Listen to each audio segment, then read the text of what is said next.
Welcome. You're here, I imagine, because you want to get a clear handle on major global events and fast. Exactly. And we've got a significant one today. Absolutely. Let's get straight to it. India's launch of Operation Sindoor on May 7th, 2025. Uh-huh. This targeted what they described as terrorist infrastructure inside Pakistan and Pakistan-occupied Jammu and Kashmir. That's right. We're looking at the official reports, the initial statements. And our mission here is really to unpack this, what happened, why India says it happened, and maybe touch on the immediate ripples. So May 7th, Operation Sindoor. The key thing initially seems to be the focus terrorist infrastructure. Not a broader military engagement. No, or at least that's not how it was presented. Think training camps, maybe logistical points, very specific locations within Pakistan and Pakistan-administered Kashmir. Okay, so let's dig into the why. India's government statement used some very deliberate words. Measured, non-escalatory, proportionate, and responsible. Yes, that phrasing is quite telling. It signals an attempt to frame the action very carefully. So what's the justification behind those carefully chosen words? Well, the official reason given was an increase in intelligence inputs over recent months Intelligence about what, specifically? about potential infiltration attempts across the border and also a mobilization, a buildup of terror groups near the line of control. Okay, so perceived imminent threats and the action taken.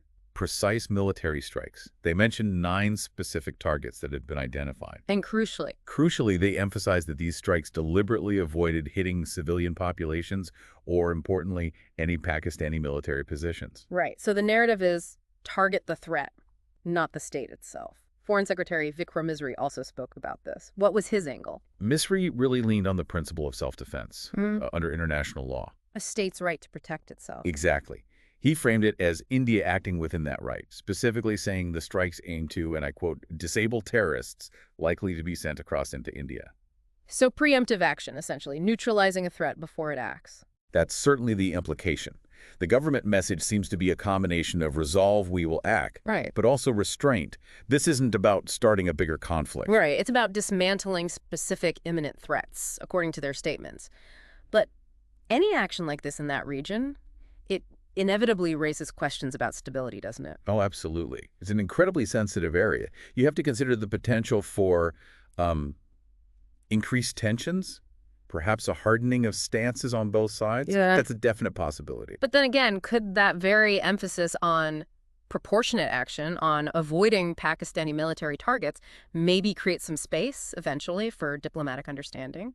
Or is that too optimistic? It's a key question, really. Yeah. India seems to be banking on the idea that the international community, and perhaps even elements within Pakistan, will see this as a justifiable, targeted response, given the stated intelligence. And it sends a message too, right, Yeah. to the terror groups themselves. Definitely. The signal there is pretty clear.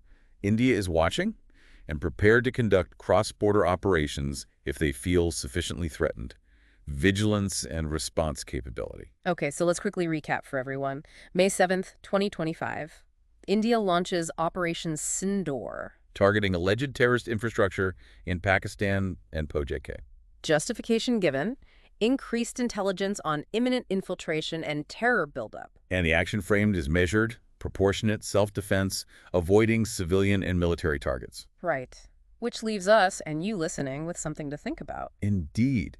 Given this action, and the very specific way India has described it, what are the likely immediate strategic consequences? Forget long-term for a moment, what happens next week, next month? And maybe think about how different international actors, say the UN, the US, China, might read the situation. How do they interpret this blend of force and careful messaging? What could the initial diplomatic fallout or perhaps realignment look like? Something to definitely mull over.